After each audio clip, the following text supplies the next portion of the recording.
ए, काम कर जल्दी, काम कर।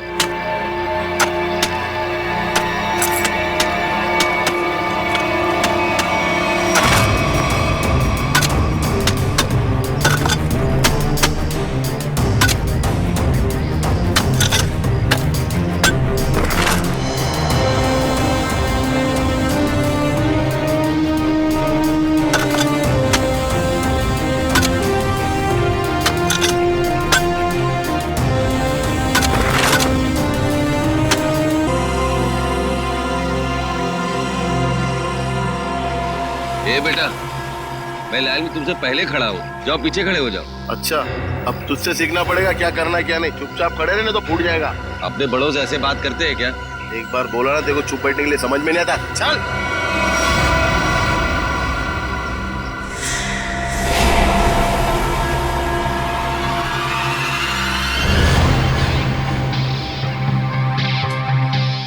अब ठीक हो ना बाबा? हाँ बेटा, मैं ठीक हूँ। ओ सरंजीत, यहाँ का हीरो। एक काम कर ले, तू इस बुड्ढे की दुख भरी कहानी सुन ले जब तक मैं खाना खा लेता हूँ। ये रोटी दाल।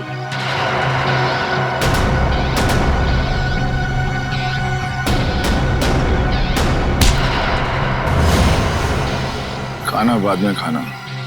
ले बाबा से माफी मांग। माफी तो नहीं मांगूंगा।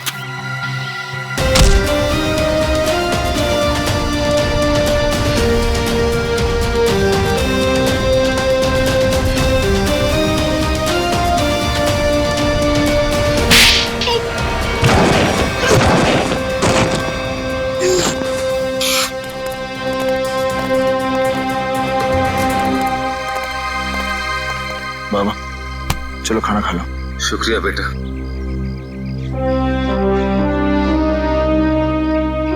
सरंजीत, सीआईडी ऑफिसर्स तुमसे मिलना चाहते हैं।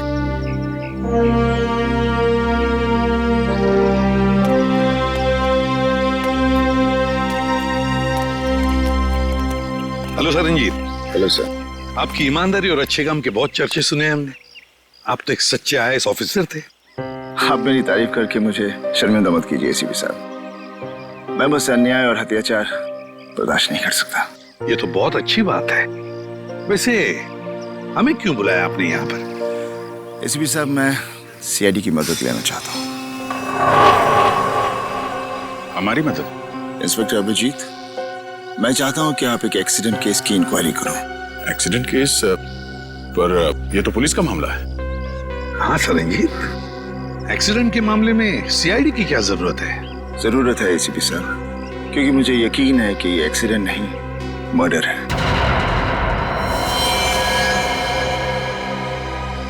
मर्डर? किसका खून हुआ? उसका नाम निरंजन था। मैं उसे बहुत अच्छी तरह से जानता था।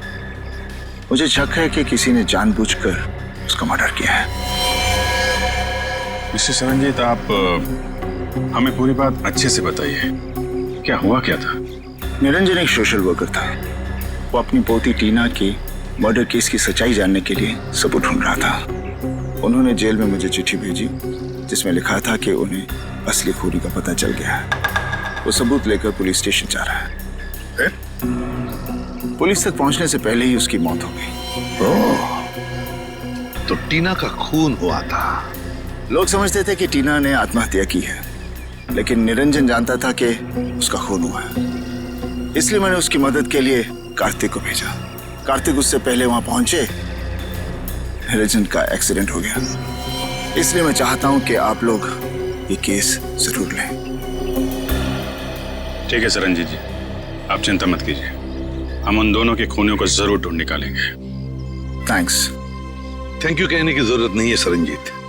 अन्याय और अत्याचार के खिलाफ लड़ना हमारा भी फर्ज है। हम तुम्हारे साथ हैं।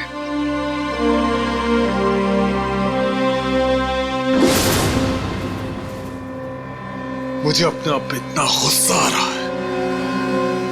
मैं उन्हें बचा नहीं सका सर। देखो कार्तिक, तुमने कोशिश तो की थी। नाकामयाब कोशिश। अगर 5 मिनट पहले मैं पहुंच जाता तो शायद ये खून होने से रोक सकता था मैं। हम तुम्हारे जज्बात समझ सकते हैं कार्तिक। बहुत बुरा लगता है जब हम चाहते हुए भी किसी को बचा नहीं सकते हैं। लेकिन एक बात बताओ कार्तिक, क्या हुआ क्या था वहां पर? उस दिन मैं पुलिस स्टेशन नहीं जा रहा था। मुझे पता था कि निरंजन जी सारे सबूत लेकर पुलिस स्टेशन जाने वाले हैं, लेकिन इंक्वायरी चल रही है सर। अरे सुनो सुनो सुनो, यहाँ पे क्या हुआ? किसी बुजुर्ग इंसान का एक्सीडेंट हुआ है सर।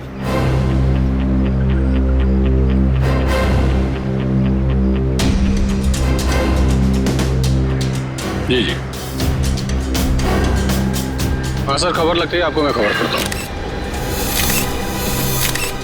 निरंजन जी? जी सर। सर ये मिला है। बटुआ, ये टूटा हुआ चश्मा, घड़ी और फोन, इसके अलावा और कुछ नहीं सर, बस इतना ही सामान है। सर इसका मतलब खूनी ने निरंजन जी को मारने के बाद सारे सबूत वहां से उठा लिए थे। मगर कार्तिक, जब तुम्हें पता था कि वहां से सारे सबूत गायब है, तो उसी वक्त तुमने पुलिस को क्यों नहीं बताया है? सर पुलिस मुझसे वहां सबूत होने का सबूत मांगती है जो मैं दे नहीं सकता था। सनी जी ने मुझे कहा था और मैंने विश्वास कर लिया, लेकिन पुलिस मेरा विश्वास क्यों करती? अब वैसे भी इस केस से मेरा कोई लेना देना ही नहीं है। ठीक है Kartik, thank you very much मदद के लिए। अगर मेरी जरूरत पड़े please let me know. Thank you sir. हमें उस एक्सीडेंट की जगह जाकर तहकीकात करनी चाहिए। हाँ दया, और इस टीना की मौत की भी तहकीकात करनी पड़ेगी। हाँ सर, निरंजन जी के पास सबूत भी था कि टीना की मौत एक आत्महत्या नहीं बल्कि मर्डर है, और इसी सबूत को मिटाने के लिए निरंजन जी का खून भी कर दिया खूनियों ने। टीना की मौत में कोई ना कोई गड़बड़ जरूर है, कोई ना कोई गड़बड़ जरूर है। पता लगाना पड़ेगा कि टीना ने क्या खुद बालकनी से कूदकर जान दे दी, या फिर किसी ने उसे धक्का दे दिया।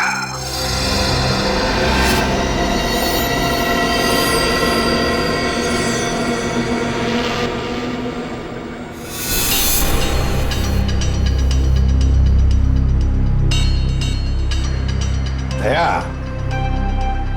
टीना जो अपनी घर की बालकनी में से गिरी, वो बिल्कुल यहां आके गिर गई, यहां पर, है ना?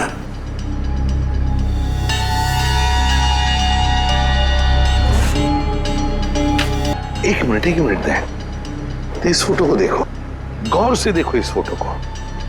टीना की हथेली पर खून लगा हुआ है, हथेली पर खून लगा हुआ है। मगर दया, जब टीना अपनी बालकनी में से नीचे गिरी तब उसके हाथ खून से दूर थे, दूर। तो फिर टीना की हथेली पर खून आया कैसे? हाँ सर, जमीन पर खूनी हथेली के छाप यहाँ देखिए, हाँ? जमीन पर पड़ी है। हाँ सर, ये देखिए, उसके शरीर से काफी दूर है, मतलब हाथ पे खून लगना तो असंभव है सर। एग्जैक्टली, इसका एक ही मतलब है दया, जो कुछ भी हुआ है टीना के घर में ही हुआ, टीना के घर में। निरंजन जी का एक्सीडेंट यहाँ पे हुआ था। ट्रक उस तरफ से आया था और वो पुलिस स्टेशन जा रहे थे। हाँ सर, जब ट्रक वहां से आ रहा होगा तभी निरंजन जी यहाँ से रास्ता क्रॉस कर रहे होंगे और एक्सीडेंट हो गया होगा। लेकिन फ्रेडी, पुलिस के मुताबिक एक्सीडेंट का कोई चश्मदीद गवाह है ही नहीं। एक काम करते हैं, वहां चल के देखते हैं जहां से ट्रक आया था। अरे ये क्या, ये रास्ता तो बंद है। सर फिर तो ट्रक यहाँ से आया ही नहीं होगा। वही तो फ्रेडी, जरा बुलाओ उसको। अरे सुनो भाई, एक मिनट। हाँ ये कब से चल रहा है काम यहाँ पे? एक हफ्ता हो गया सर। एक हफ्ता? ये 2-3 दिन पहले यहाँ पे कोई ट्रक खड़ा था क्या? मैंने तो नहीं देखा सर। अच्छा ठीक है, जाओ। सर अगर ये रास्ता पिछले एक हफ्ते से बंद है तो फिर इस ट्रक ने निरंजन जी को पीछे से कैसे मारा?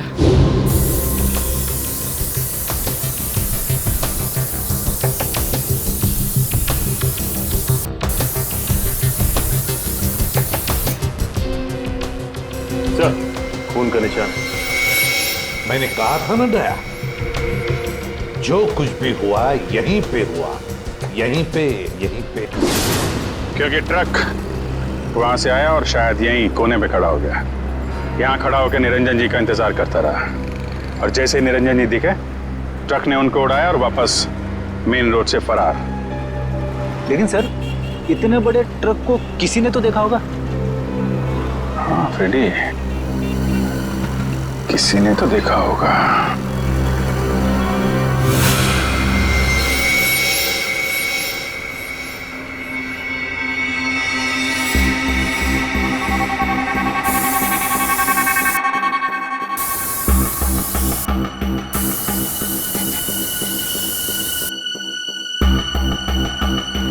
सर, हाँ, ये देखिए सर, वॉल में भी खून के निशान है।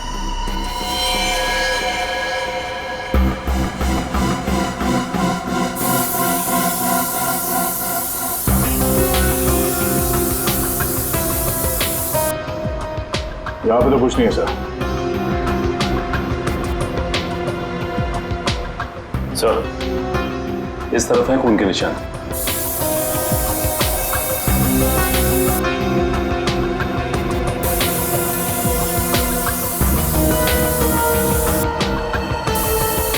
इधर भी।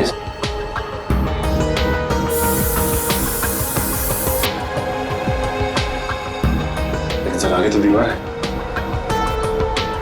दीवार पर मार के देखो। अच्छा,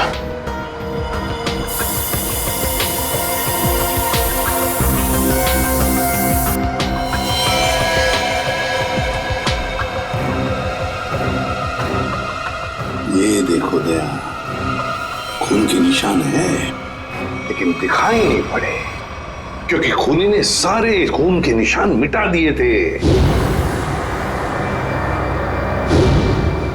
लेकिन टीना की मौत कैसे हुई होगी? टीना पर जरूर किसी ने गोली चलाई थी,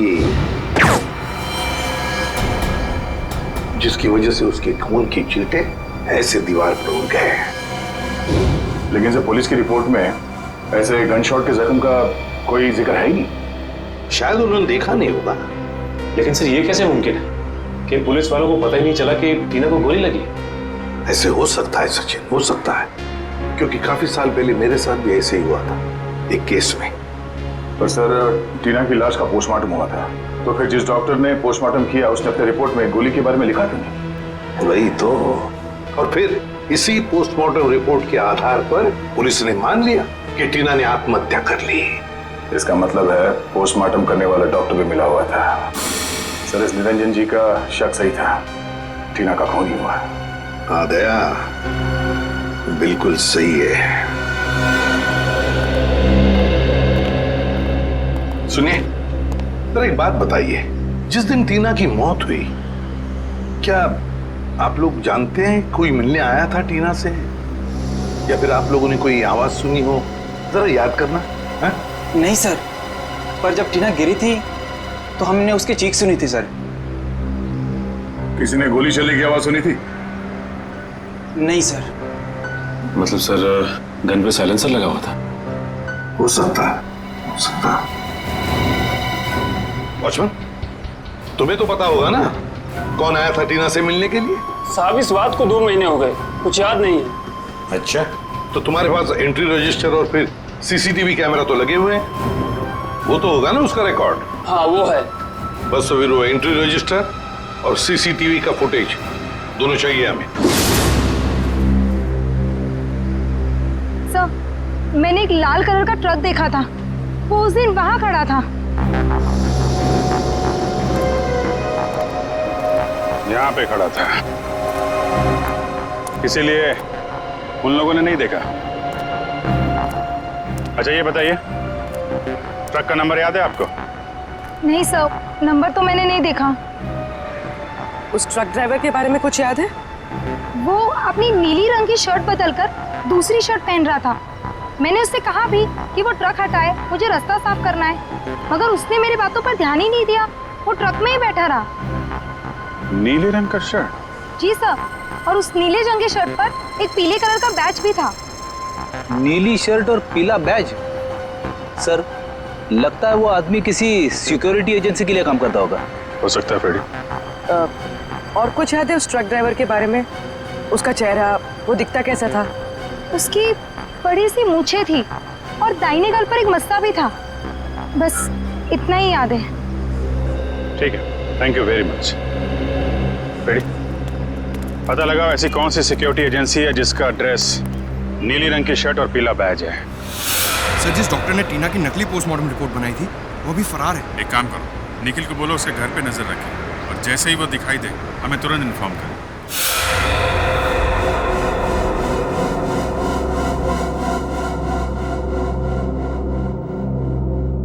नहीं सर, मैं इसे नहीं जानता। कौन है ये लड़की?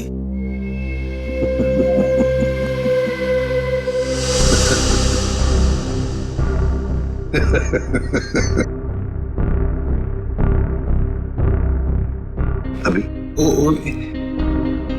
मैं भूल गया था सर।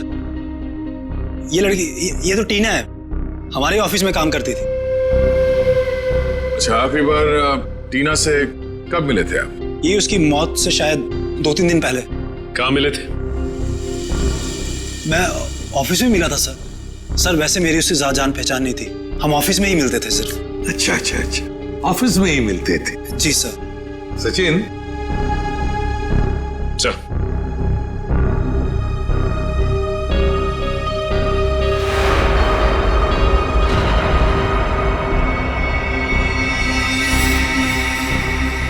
वॉचमैन। जी सर। इन्हें पहचानते हो? हाँ साहब, ये इमरान साहब है। टीना मैडम को अक्सर घर छोड़ने आते थे। ये झूठ बोल रहा है सर, ही इज लाइंग। समझ सकते हो। वैसे जिस दिन टीना का खून हुआ उस दिन तुम कहाँ थे? सर, मैं ऑफिस में ही था सर। ऑफिस में थे? जी सर। हाँ, सचिन जरा।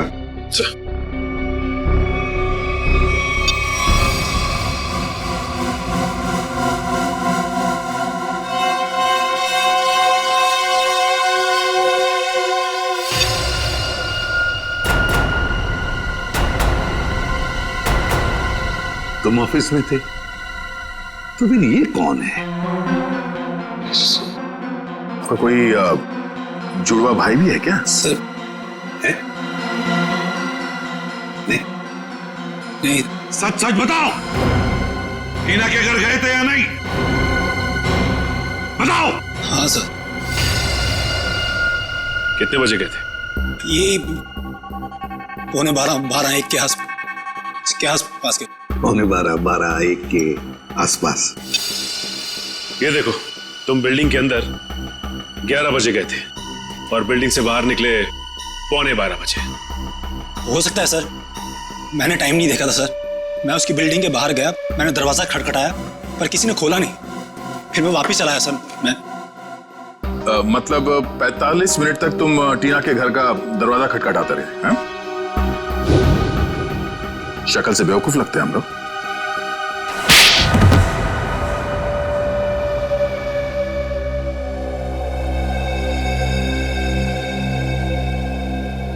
मैंने टीना को मारा था।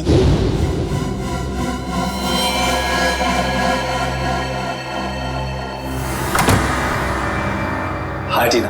हाय मैं, आओ अंदर आओ।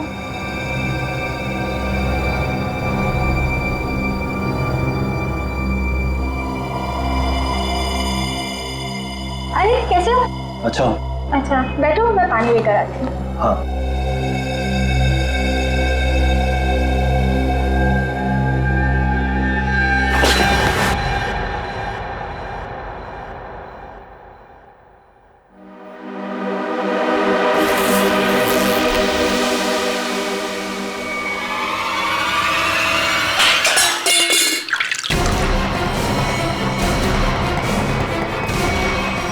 क्या कर रहे हो तुम? I'm sorry Tina.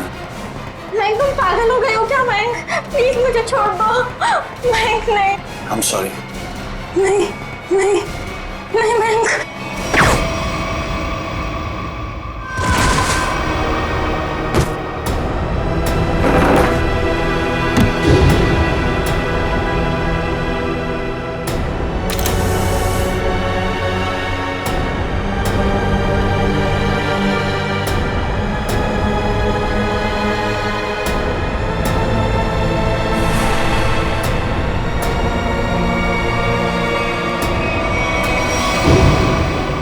ऑफिस के एक सीनियर रिपोर्टर हितेन ने मुझसे वादा किया था कि अगर मैं टीना का मर्डर करता हूं तो वो मुझे प्रमोशन दिलाएगा। सिर्फ प्रमोशन के लिए तुमने एक निर्दोष लड़की की जान ले ली? हा? समझ में नहीं आ रहा तुम कैसे इंसान हो। ले जाओ इसे। चलो चलो।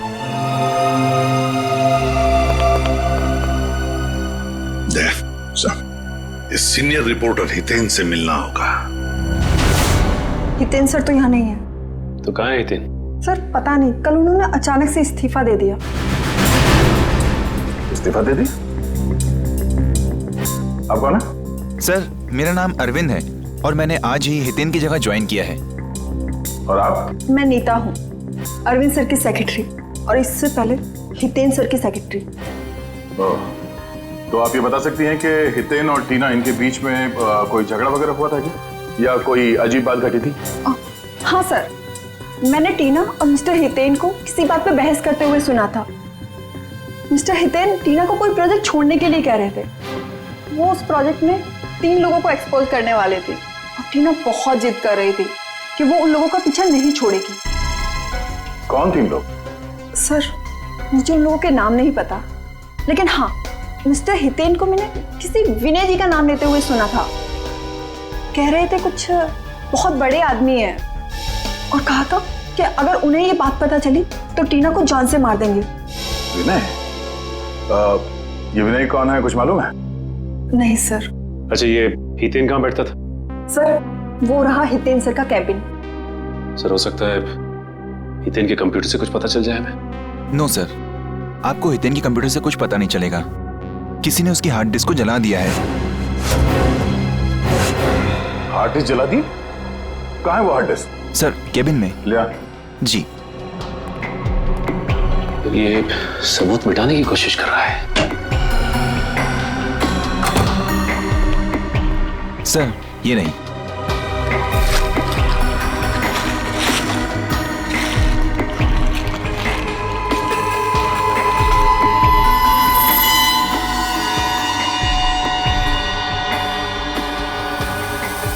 सर ये हितेन तो बहुत चालाक निकला। लगता है हार्ड डिस्क पे एसिड डाल दिया है, पूरा डाटा खराब हो गया होगा।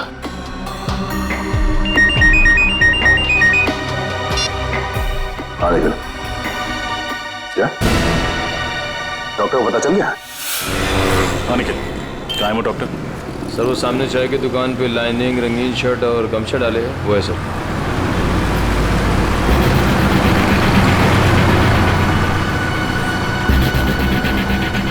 चलो मिलते हैं उससे, लेकिन ख्याल रखना वो भाग ना जाए।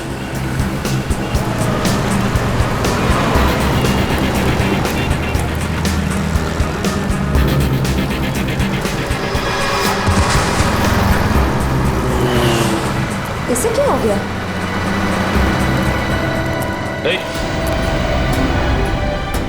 डॉक्टर साहब, सर ये तो मर गया। मर गया? हाँ सर। लेकिन अभी तो अच्छा खासा छाक। सर लगता है किसी ने इसकी चाय में जहर मिला दिया। निकल, एम्बुलेंस बुला। श्रेया, क्या मिला तुमने चाय में जो पीते ही उस आदमी की मौत हो गई? नहीं साहब, मैंने तो ऐसा कुछ भी नहीं किया। कुछ भी नहीं किया तो तुम्हारी दुकान की चाय पीकर उसकी मौत कैसे हो गई? अरे मैडम, मैं तो उसको जानता भी नहीं, फिर मैं उसे क्यों मारूंगा? आपको विश्वास नहीं होता ना, तो मैं चाय पी के दिखाता हूँ।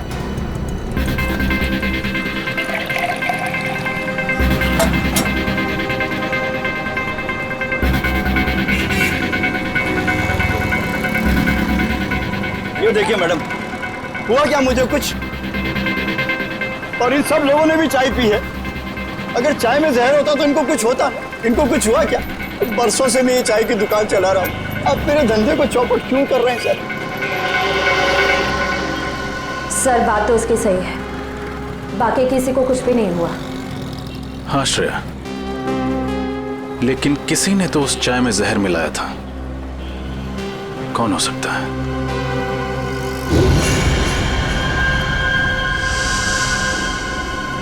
एक सेकंड है, यहाँ पर एक आदमी बैठा अखबार पढ़ रहा था, कहाँ गया वो? कौन सा? उसने काली टी शर्ट पहनी हुई थी, उसके हाथ में बैंडेज था, कहाँ गया वो?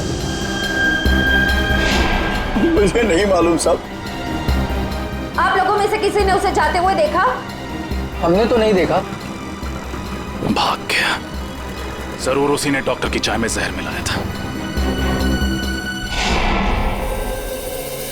नाम तो नहीं पता, लेकिन उसकी मूछें हैं और शायद दाहिने गाल पे मसा है।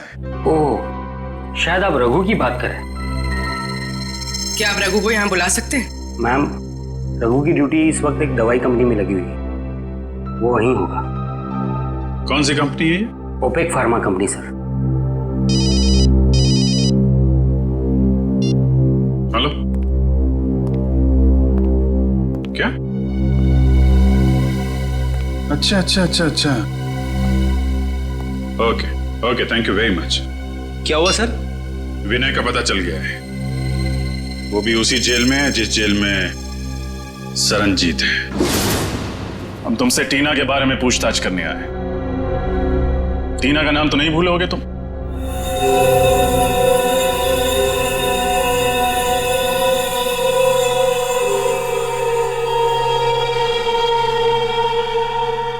देखो विनय, हम जानते हैं कि तुम्हें सब कुछ पता है। बेहतर होगा तुम हमारे साथ कोऑपरेट करो।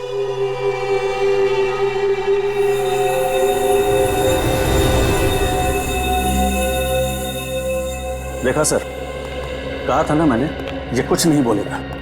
बड़ा आदमी है ना, और इसे अच्छी तरह से मालूम है कि ये जेल में है और कोई इसे हाथ में नहीं लगा सकता। सर, बड़ा बिजनेसमैन था ये, और इस बड़े बिजनेसमैन ने कोई तो बड़ा कांड किया है। इसका पर्दाफाश टीना करने वाली थी, लेकिन उससे पहले ही उसकी मौत हो गई। लेकिन सर, हमने टीना और उसके दादाजी का केस लिया। ये बात इस जेल से बाहर कैसे गई? सर, हो ना हो ये काम जरूर विनय का ही है, क्योंकि जब एसीपी सर सरनजीत जी से मिलने यहाँ आए थे तब शायद विनय यहीं कहीं आसपास मौजूद था। जरूर ये खबर विनय ने ही बाहर भेजी होगी, क्योंकि उसी के बाद रघु और सीनियर एडिटर हितेन रफू चक्कर हो गए और पोस्टमार्टम करने वाले डॉक्टर का खून हो गया। ये नामुमकिन है सर, क्योंकि विनय को किसी से भी मिलने की इजाजत नहीं। अनिल जी सर, यहाँ आप इनसे पूछ सकते हैं, ये हमेशा विनय पर नजर रखते हैं। जी सर, साहब ठीक कह रहे हैं, यहाँ विनय जी के ड्राइवर के अलावा कोई नहीं आता। ड्राइवर? अच्छा, वो क्यों इनसे मिलने के लिए आता है? सर, विनय जी जेल का खाना नहीं खाते हैं, तो उनका ड्राइवर उनके लिए घर से खाना लाता है। विनय के ड्राइवर से मिलना होगा, वही बताएगा कि ये खबर अंदर से बाहर कैसे गई। मैं तो विनय सर के घर से टिफिन का डब्बा लेकर जेल में देने के लिए जाता था सर। झूठ बोल रहे हो तुम। सच तो यह है कि तुम रोज विनय से कोई संदेशा लेकर आते थे। बताओ, क्या खबर देता था वो तुम्हें? मुझे नहीं पता साहब, खाने के बाद वो हौलदार मुझे डब्बा वापस देता था साहब, और मैं वो खाली टिफिन का डब्बा आराम बिल्डिंग फ्लैट नंबर 203 में दे देता था साहब।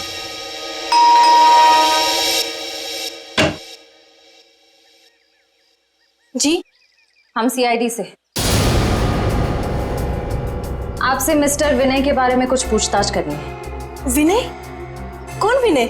बिजनेसमैन विनय, जो फिलहाल जेल की सजा काट रहे हैं और जिनका खाली टिफिन रोज आपके फ्लैट पर पहुंचा दिया जाता है। ऐसा तो कुछ नहीं, लगता है आपको कोई गलतफहमी हुई है। अभी गलतफहमी हुई है या नहीं ये तो पता चल ही जाएगा।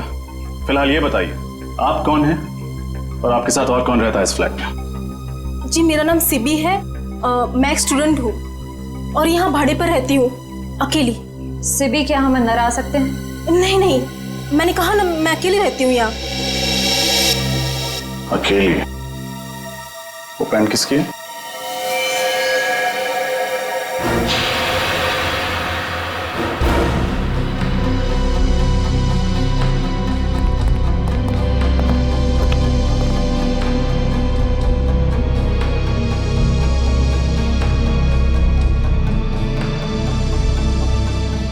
ये पैंट, ये शर्ट आपके तो नहीं लगते?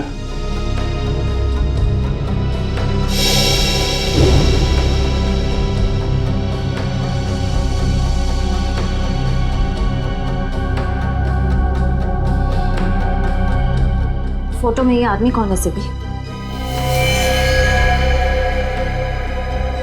मेरा भाई रघु। ओ, तो ये है रघु जिसने निरंजन जी को ट्रक से उड़ाया था। अभी कहाँ मिलेगा ये रघु? मुझे कुछ नहीं पता सर, रघु कभी मुझे कुछ नहीं बताता।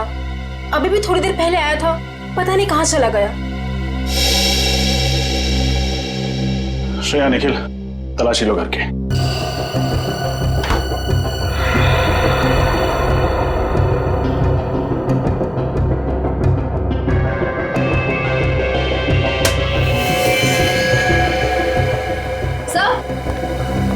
सर अंदर कमरे में ये टूटी हुई सीढ़ी मिली है। किसने तोड़ी है एसीडी? है क्या एसीडी में? मुझे कुछ नहीं पता सर, वो कमरा तो रघु का है, शायद उसे ही कुछ पता होगा। ठीक है, जैसे ही रघु का पता चले हमें खबर करना, और कोई होशियारी मत करना क्योंकि हमारी नजर अब तुम पर है।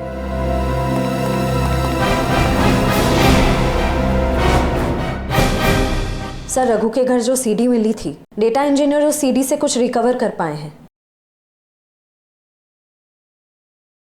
हमें उससे अब खत्म करना होगा। सर ये तो वो बिजनेसमैन है विनय। कुछ नहीं कर पाएंगे। और सर ये तो वो सीनियर रिपोर्टर हितेन है। हमारा सारा बना बनाया प्लान बिगड़ जाएगा। नितिन, मैं तुम्हारे साथ पूरा सहमत हूँ।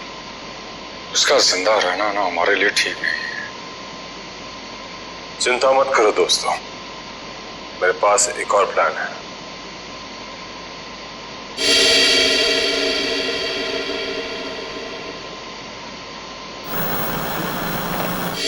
अब ये सारा मामला समझ में आ गया दया। टीना ने इन तीनों की बातचीत सुन ली और फिर उसी बातचीत को उसने रिकॉर्ड भी कर लिया। और विनय, हितेन और इस तीसरे अनजान आदमी को किसी तरह से पता चल गया था कि टीना को उनके प्लान के बारे में पता चल चुका है, और इसीलिए इन तीनों ने टीना को मार डाला। लेकिन इस वीडियो में तीसरा अनजान आदमी कौन है, इसके बारे में अभी तक कुछ समझ में नहीं आ रहा है। फिर एक बार ये हितेन और रघु हाथ में आ जाए ना, तो तीसरा आदमी कौन है ये भी पता चल जाएगा। हाँ सरनजीत, गुड। वैसे भी तुम जैसे लोगों की जरूरत जेल के अंदर नहीं, जेल के बाहर ही है। और बता। ओके ठीक है, and good luck. Okay Daya, Saranjit जेल से रिहा हो गया। सर ये तो बहुत अच्छी खबर है। अगर सर ये हितेन, रघु और इस तीसरे अनजान आदमी को ढूंढेंगे कैसे सर? विनय, विनय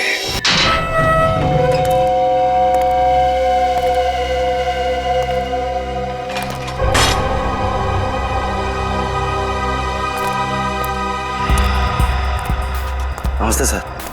कहाँ चलना सर? गाड़ी स्टार्ट कीजिए, रास्ता मैं बताता हूँ। जी।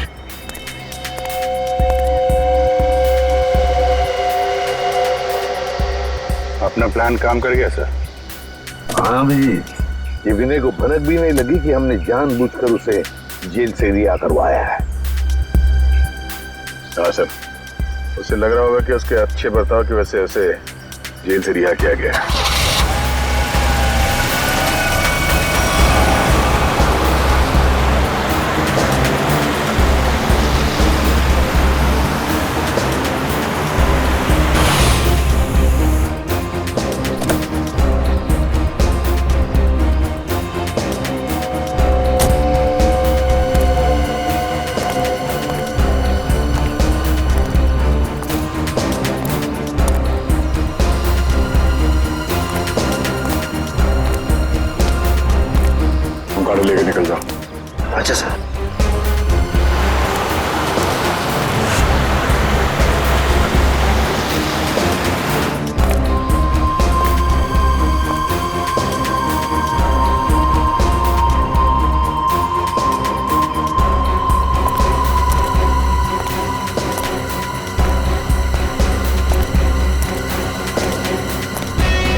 सर वो तो रघु है।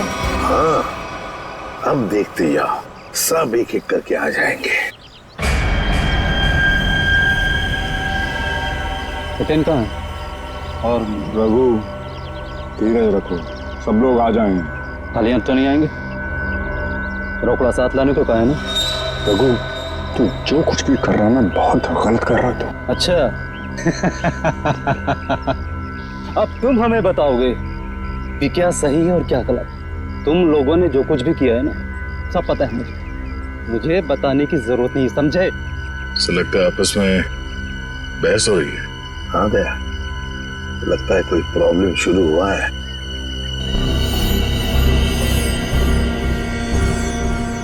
हितेन, तुम भी आ गए? अभी खाली हाथ? मेरी बात याद नहीं तुम लोगों को? रघु, लालच ने तुझे अंधा कर दिया है। नो लेक्चर, ओनली पैसा। पैसा निकालो मेरे, समझे? मैं लेकर नहीं आया हूं पैसे, वो लेकर आ रहा है और मारेगा तुम्हारे मुंह पर सारे पैसे। तुम लोगों की सलामती के लिए तो यही अच्छा होगा कि वो पैसे लेकर आ जाए, वरना मेरे पास तुम लोगों के खिलाफ जो सबूत है वो सीआईडी के पास पहुंचाएंगे।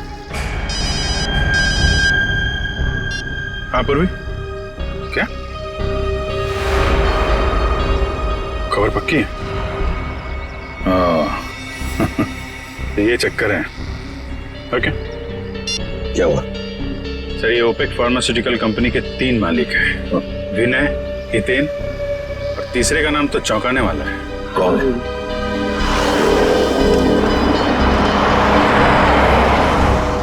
लगता है ये तीसरा आ गया, तीसरा पार्टनर।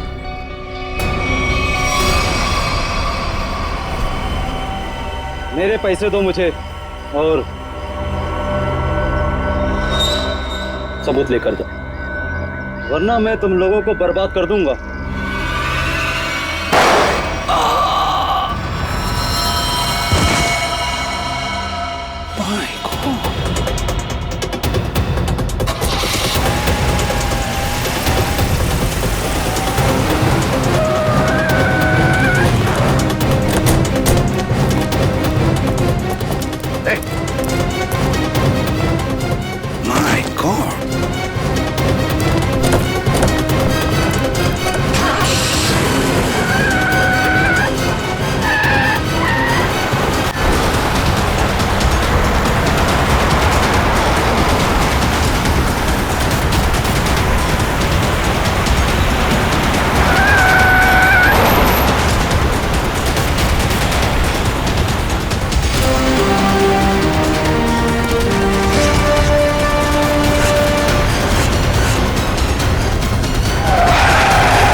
कार्तिक, मैं तुझे अपना दोस्त समझता था।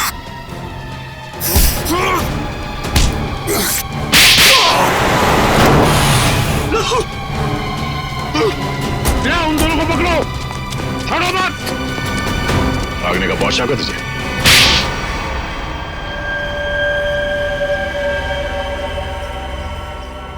एक दवाई की कंपनी की आड़ में विनय, हितेन और मैं गैर कानूनी काम करते थे और इस बारे में एक गवर्नमेंट ऑफिसर को पता चल गया, इसीलिए हमने उसे खत्म करने का फैसला किया। लेकिन टीना को हमारे इरादों के बारे में पता चल गया, इसीलिए तुमने उसे भी मार डाला? हाँ, हमने उसे समझाने की बहुत कोशिश की और वो हमारी बात सुनने के लिए तैयार ही नहीं थी। बंदी थी, बहुत तेवर दिखाती थी वो लड़की। आत्महत्या का रूप देकर तुम लोगों ने टीना का खून कर दिया, लेकिन टीना के दादाजी निरंजन को तुम लोगों के खिलाफ सबूत मिल गए और इसलिए तुम लोगों ने उन्हें भी मरवा दिया। तुम लोगों ने अपने साथी रघु, उसे भी मार दिया और उस डॉक्टर को भी जिसने गलत पोस्टमार्टम रिपोर्ट बनाई है। एक झूठ छुपाने के लिए तुमने कितनी जाने ली। जी करता है कि यहीं काट दूं तुम लोगों को। इन तीनों को तो फांसी होगी सरनजीत, तीनों को फांसी ही होगी। ले जाओ इन्हें।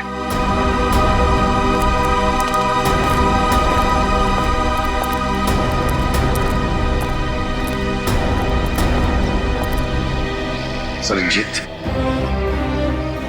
अगर तुम सच्चाई के लिए लड़ाई शुरू नहीं करते, अन्याय के खिलाफ आवाज नहीं उठाते, तो ये नामुमकिन था। हमें तुम पर गर्व है, वाकई तुम हो सिंह साहब द ग्रेट।